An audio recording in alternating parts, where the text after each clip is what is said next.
Hey, Lolita. Hey Adam. How's it going? Great, great. How are you doing? I'm good. I'm good. Good. Good to All hear. right. And hello for So, everyone in the comments, everyone that's joining us. yeah, Thank yeah, I like to see all these hand waves. All right. So, we're just gonna get started right now. So, um, thank you all for being here for another real talk with us YouthSpeak. Once again, we're just gonna be having like a conversation about today's topic, which is gonna be anti-Black racism in schools, which I feel like is like a topical conversation, a topical topic right now. Given like the climate of the world, we're going back to school, and there's a lot of and then there's a lot of like protests, a lot of like discussion around about anti-Black racism and really what that means. So we're just going to talk a little bit about that. But before we get into that, I just want to like give once again give a shout out to our sponsors, TD Bank Group. Once again, we can do all this online stuff without them. They've really been good for supporting us. And I just want to bring everybody's attention to the pinned comment in the chat. It has Kids Help Phone on it. So if you're ever feeling down, if you ever feel like you need to talk to somebody or just you need mental health help, definitely call that number because they are a very, very great resource for that sort of thing. So yeah, without further ado, we're just gonna start. So the first thing I want to say, like to give like a question to everybody is what well, do you feel like there is anti-Black racism in 2020? Like, do you feel like this is a relevant conversation right now?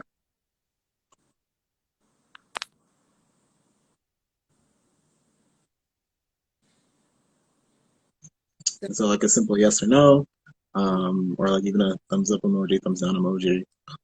Um,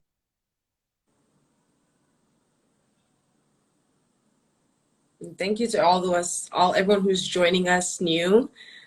The question was, do you think that anti-Black racism, that topic that we're discussing today, is still a relevant topic today in 2020?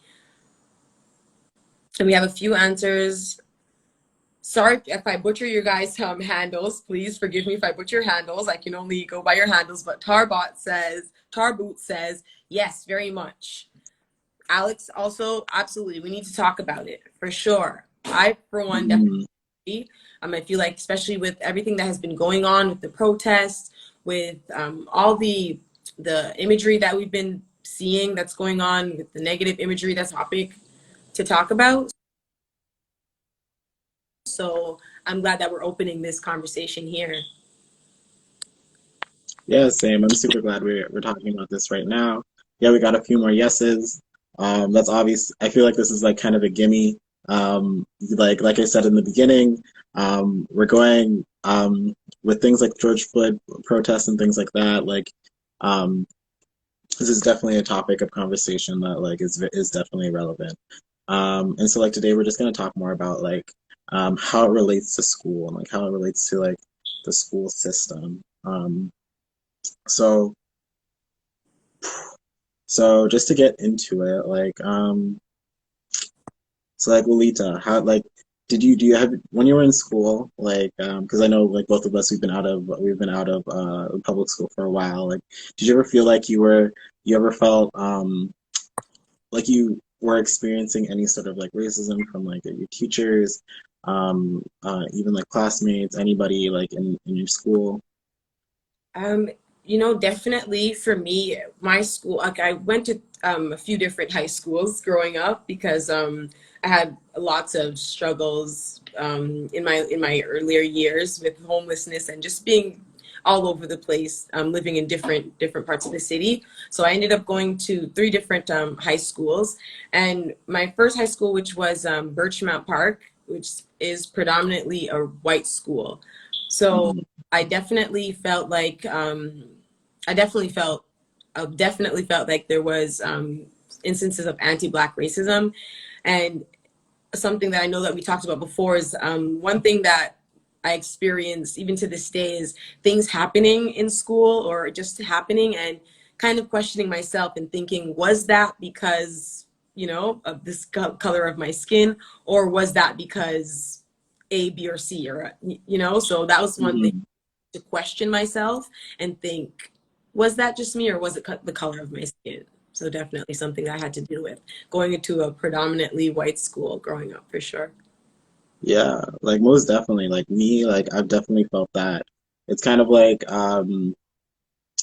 it's kind of like this weird feeling like of like okay, because there's like overt I feel like there's like overt racism like you were talking about in your story like how like you said when you're 8 years old what was it that so your mother said you can't play with you because you were the N-word, right?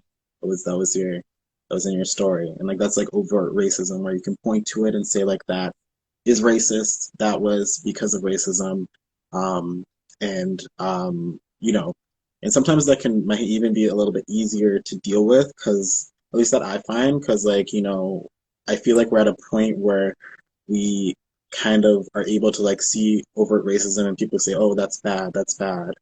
Um, oh, we have a comment. Someone said, "Yeah, yeah, same. Yeah, like definitely like when it comes to racism, like we kind of have this like feeling of like everybody knows like what is racist." But then when it's like more subversive, like more covert, where like you're like thinking like, oh, like did someone say like when someone makes like an off-color joke and like, was that like do I say something? Like, am I supposed to speak out about this? Like that sort of thing, or like I find if like a teacher like you find doesn't like you for no reason, and you're like you can't really pin it. You can't really be like, oh, that teacher doesn't like me because I'm black. But like there is kind of like that underlying thing which kind of like causes a little bit of an anxiety inside yourself when you're like in the school system that like maybe not black non-black folk like don't really experience all that much. Definitely. I can definitely relate and I agree with that 100%, that those little experiences and always having to question myself definitely has added to the anxiety that I already experienced because of the challenges that I went through. It definitely adds to those to that experience and that feeling. But I want to ask you, have you ever, what's a very specific example that you can draw from your experience where it was not so like you talked about, not so in your face racism, but very subtle, something that you kind of had to question. Just to give some context, maybe some of the audience members aren't familiar with these little microaggressions or subtle things that we experience. So I want you to draw on some of your experience, speak on that. Yeah, yeah, for sure, for sure. I remember like this one time, just to give like a specific example, like this one time I was in middle school and I was like going, you know, school's over, I'm going back down. Okay, I'm going to, my babysitter was picking me up from the from our school.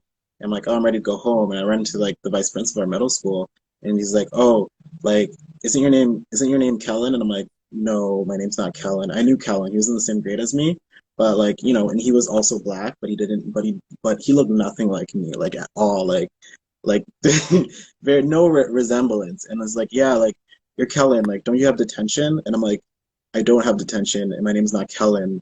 Like, who are you talking about? Like, I didn't say that to her, but like, I'm saying this in my mind. I'm like, I kind of felt like I was on this put on the spot. Like, kind of like, I'm like, oh no, I'm not Kellen. I'm like going to meet my babysitter outside, giving all these like justifications, and I'm like, why am I giving you all these cut justifications when you can't tell the two black kids in your school apart? Because it was majority white school, so yeah, that was but like back then I didn't know like I was thinking to myself like okay, it's like dude, do I look like Kellen to her?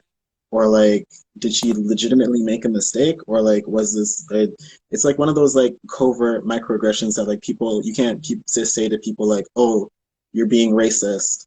Um and yeah, like that kind of like put me in that head space like at like a very like young age. Like definitely not the first time something like that's happened to me, but like but yeah, like that was definitely an example for me.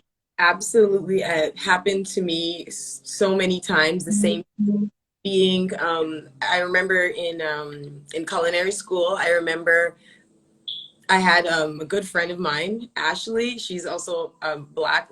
We were the only two black girls in class. And Mhm. by chance, I don't know if it was a coincidence. I don't know if, again, if it was them, you know, if they were doing it on purpose. I just always had to question it. But they would always call me by Ashley's name, always, to the point where we Mm.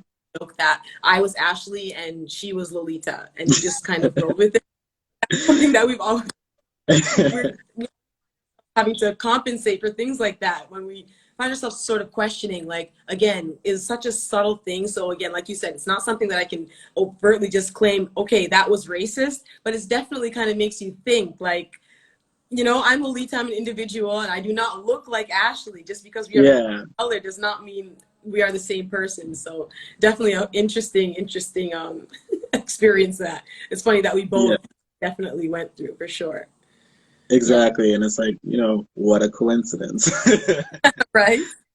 Yeah, I want to find like, out from the group, actually, some people in the comments. I want to find out if you guys ever had that experience, or if you guys can resonate with those subtle experiences where you find yourself kind of questioning yourself, thinking, was that because of the color of my skin, or was it something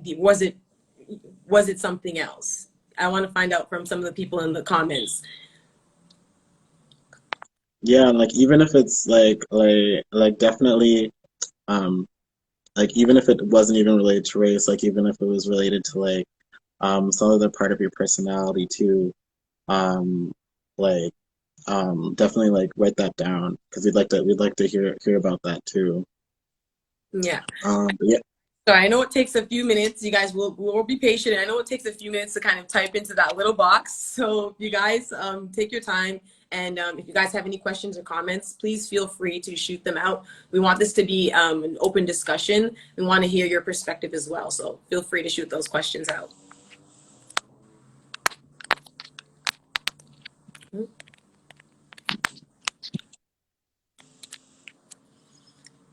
Yeah. yeah, like I guess like while we're waiting for people to like write any questions or comments to us, I think it's like one of those we can like discuss more about like how it's one of those things where when you can't pinpoint it, it's almost like you're always kind of on guard for like these sorts of. Oh wait, I got someone saying one. Yeah, so Smoey says you look so exotic. That is definitely one where Relatable. like people think. No, go ahead, go ahead. No, definitely. You go ahead. I was just saying that's very relatable. Definitely had that before. So Yeah, like people think that they're giving the person probably who says that might think, oh, I'm giving them a compliment. Oh, you look so exotic, and it's just like, what am I like? Some sort of like fruit from another country or something? Like, what do you mean by exotic? oh, that's a good one. Definitely relate with that one. Thank you for sharing that comment, Smoothie. Yeah, let's see if like anyone else has anything.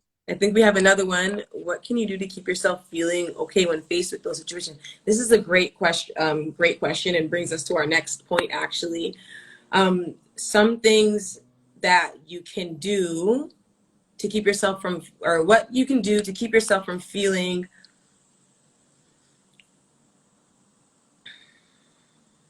when you It's like kind of like what things you can do to help yourself feel. feel good. No, great. Sorry, I'm cutting you off. Go ahead. Go ahead. Okay, no. Some things that you can do to help yourself feel better. For me, I always go back to the positive affirmations and remembering that no matter what, it doesn't matter what anybody thinks of you, that doesn't have to define you.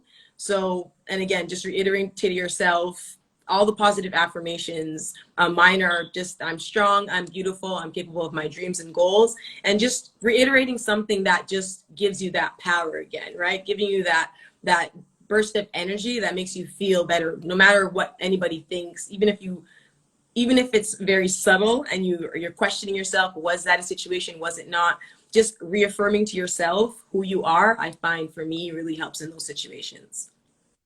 Yeah, I really like what you like the way you said about that, like the positive affirmations and like kind of like positive, like find things that like kind of like give like positive talk about like Black people, like positive, like especially like if you can find like Black spaces where you can kind of like find um like positive models in those situations. Like I know me personally, like I listen to like a lot of Kendrick Lamar, which is like and to his music because it has like a lot of like Black empowerment messages. Like I know his song All Right is was considered like the Black Lives Matter like anthem when it came out. Like it's almost like we gonna be all right, like that's definitely something that like that helps me, and like also just like kind of making those connections like with like other Black people in your community, so that you don't feel like alone, you don't feel othered, those sort that sort of thing, like finding someone you can talk to about these situations, because like sometimes it's hard to, and like not everybody's comfortable talking about these things, but when you can find someone to talk to about these things, it kind of like takes a weight off your chest pretty much. Absolutely. I was going to say, just like you're saying, finding that your group of people or a group of people that you can relate with. Um, there's lots of great resources out there. For one, I know that there's the Black Toronto Support Group, and Mm, been such a huge support, whether you're in school or not. Just I know that it's such a good feeling to know that you're being supported by your community. So I find on Facebook you can find group for any subject that you're interested in. Finding your group of people that you can relate with, that can support you guys, that you can all support each other in going through school and all the uncertainty that we're facing in the upcoming months with September coming and the last leg of the quarantine and COVID going on. So yeah, just finding that group, finding your tribe to connect with so that when you are facing these kind of situations, you kind of have somebody to go to that you can relate to, that you can talk to about these situations. You can unpack these situations. Always helps me feel better for sure.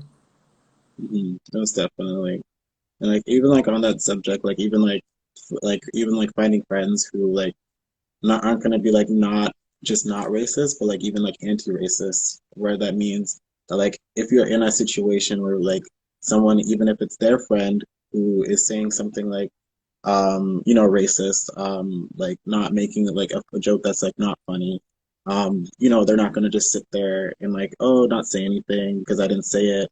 But also just kind of like call that out. Because I remember when I had like a friend who's white, who there was another person there who made like just like a not funny joke about my race. And then he said like, "Hey, that's not funny."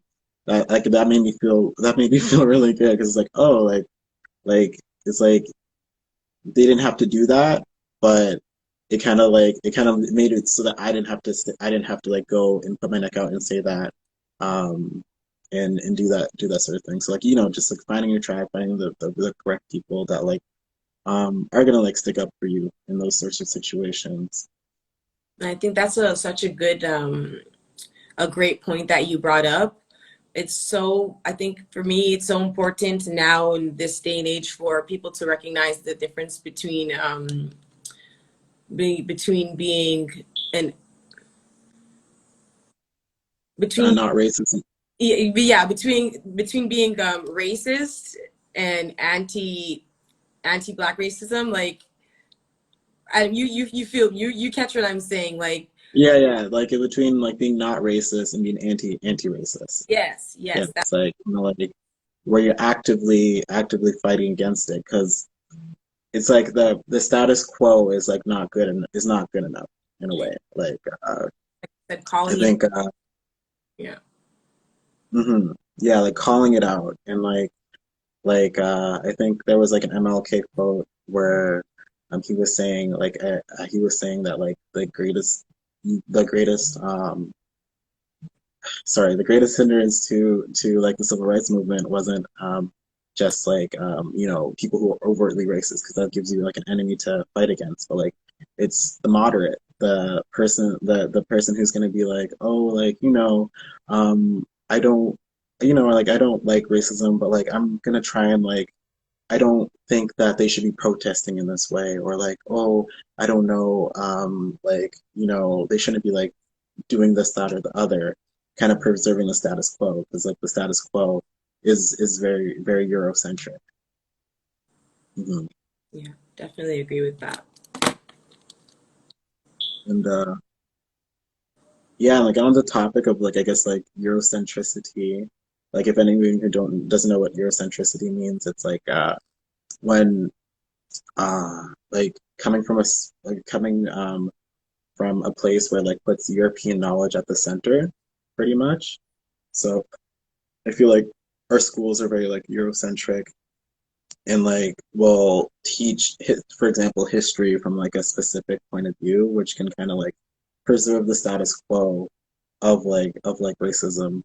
The biggest example I can think of is like when we're learning about like Native Americans and stuff like that. Like a lot of the things that I didn't learn, a lot of things I've learned to now about like Canada's history in that regard, I didn't learn in school because it was taking like a very Eurocentric point of view. It wasn't really telling the whole story. Kind of like telling the story of like Europeans just came over here, and like Native Americans, Europeans were just friends, and then like I don't know, the Native Americans just went away. um, that kind of like also can have a toll on like your mental health um, when you're in school, because you're kind of like not learning. You're learning like a very like whitewashed white version of history. Yeah, no, I agree. I know we talked about this. We discussed this before, that just like you said, it's a very Eurocentric view. And I think what's important going into any situation, but especially going into school, the young impressionable minds going to school, is to be cognizant of that fact, that it is coming from that view. I mean, for me personally, I know that when I left school, I've been out of school for some time now, but when I did like leave school, everything I knew about Black people was slavery. That was the only thing I knew about Black people. So I took the time to self-educate and find out all the other amazing things. But again, just being cognizant that it's coming from that one point of view, and also, just like you said, Adam, I totally resonate with that, because it's not telling all the stories. It can sometimes dim our own light and actually add Hmm. to our own anxiety and mental health and our own challenges that we face on a day-to-day basis. So definitely just being. Hmm. Yeah, I definitely agree with that. Like, especially what you were saying about like, yeah, like if you're Black and like the only thing you come out of school learning about is about the your history is just slavery, like it's gonna like just kind of like dim your light. It's gonna kind of like put down your self-worth.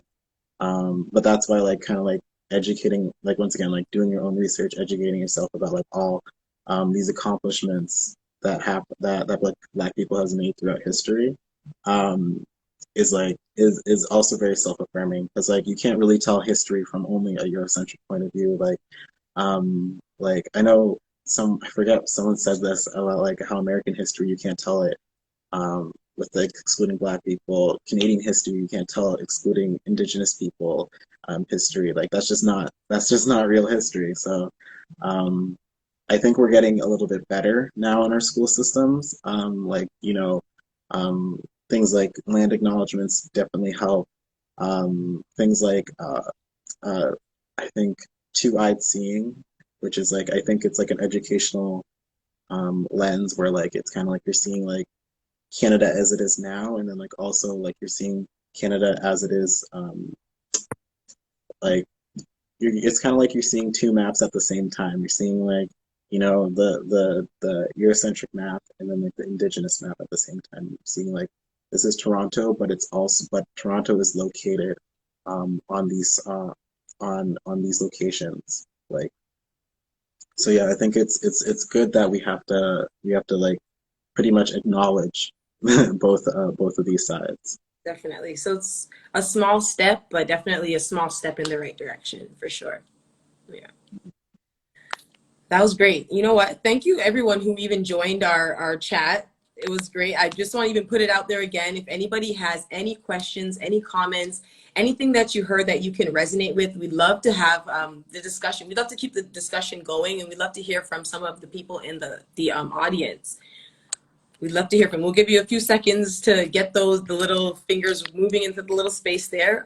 But yeah, again, any questions, any comments, please feel free to just go ahead and pop them into the comments box. So I guess my question to you now, Adam, now that you're going into school, you're going to school in Yeah, yeah, yeah. um, Mhm.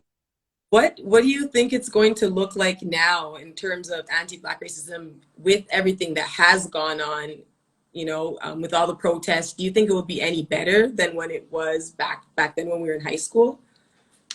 Oh well, like I think it's kind of like a mix, I think, because it depends on like how educators are going to respond to everything. Some I know that like there's a lot of educators like still that like are just like uncomfortable talking about race, uncomfortable talking about the situation, and like might not have the faculties to actually facilitate a conversation about that. And like um if they're not like wait, actually sorry, we have some comments. I'll finish my thought in a second. Yeah. Someone else. So this is Alex says, thank you both. Remember how important it is to listen to Black voices and actively be anti-racism. Thank you, Alex. Love And that.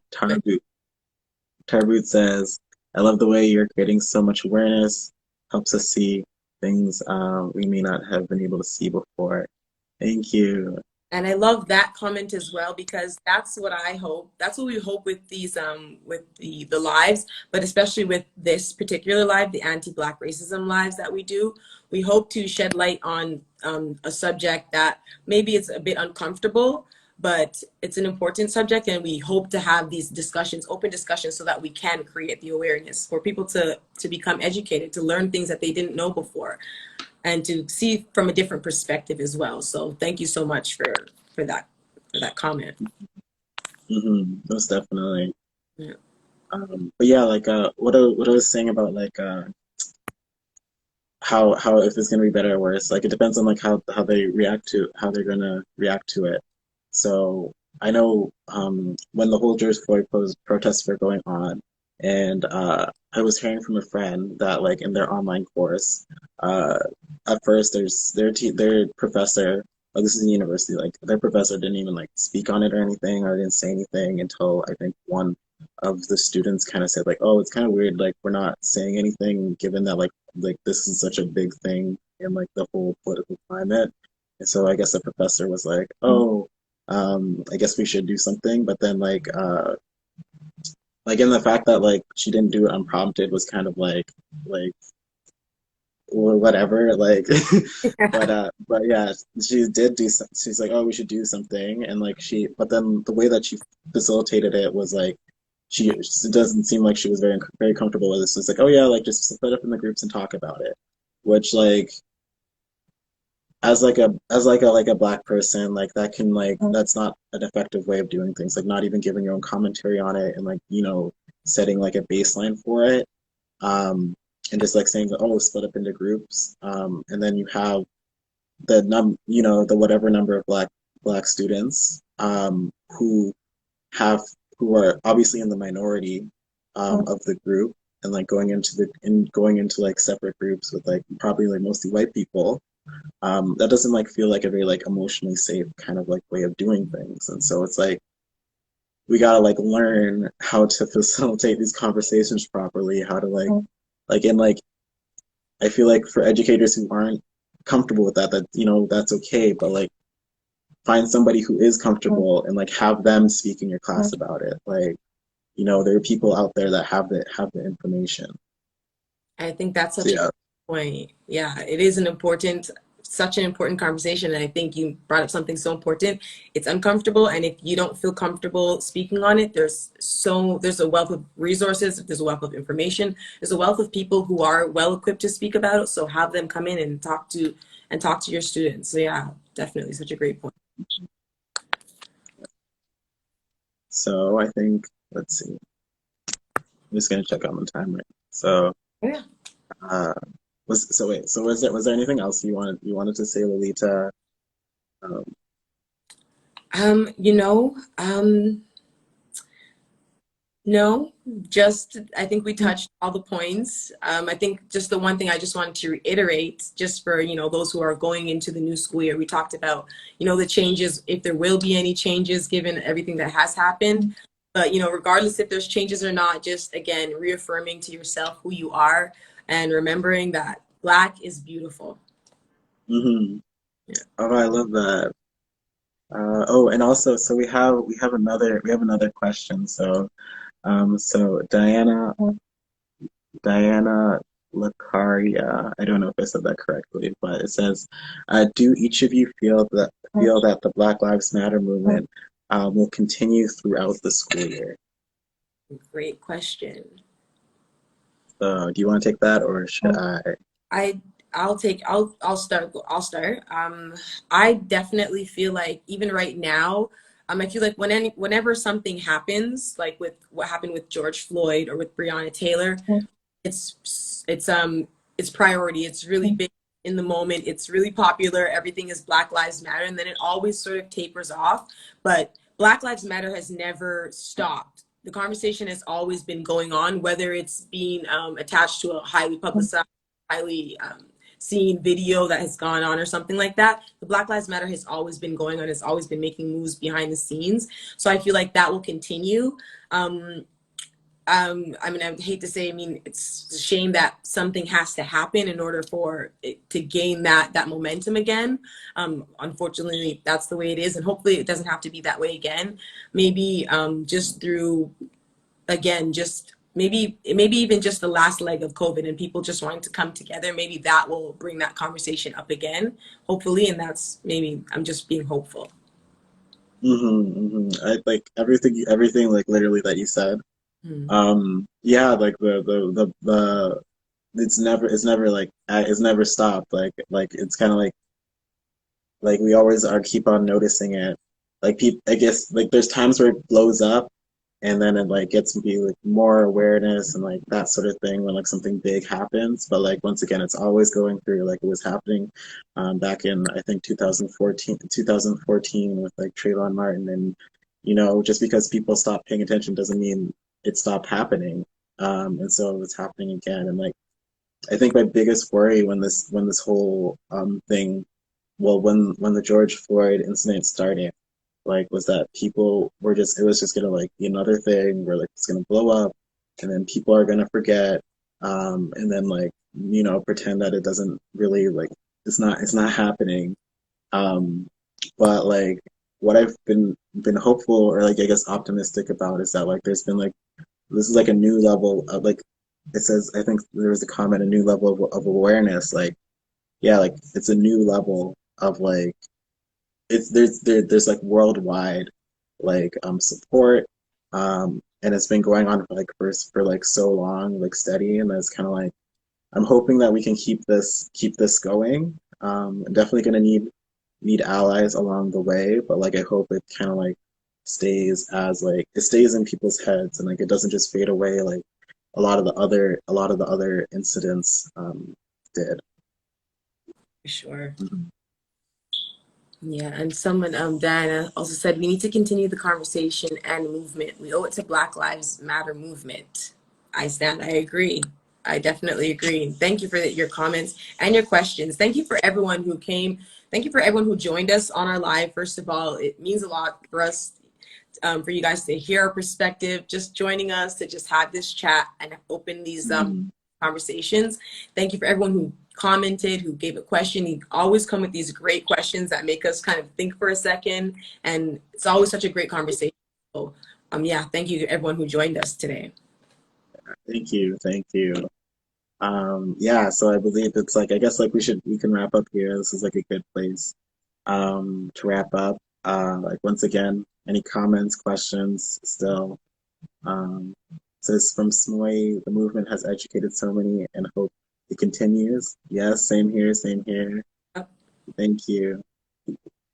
Yeah, so I guess before we wrap up, we're just going to say thank you again to the TD group for helping us to put on these lives like this. That's who's making things like this possible. So we want to say thank you again to TD Group for Mm. making things like this possible.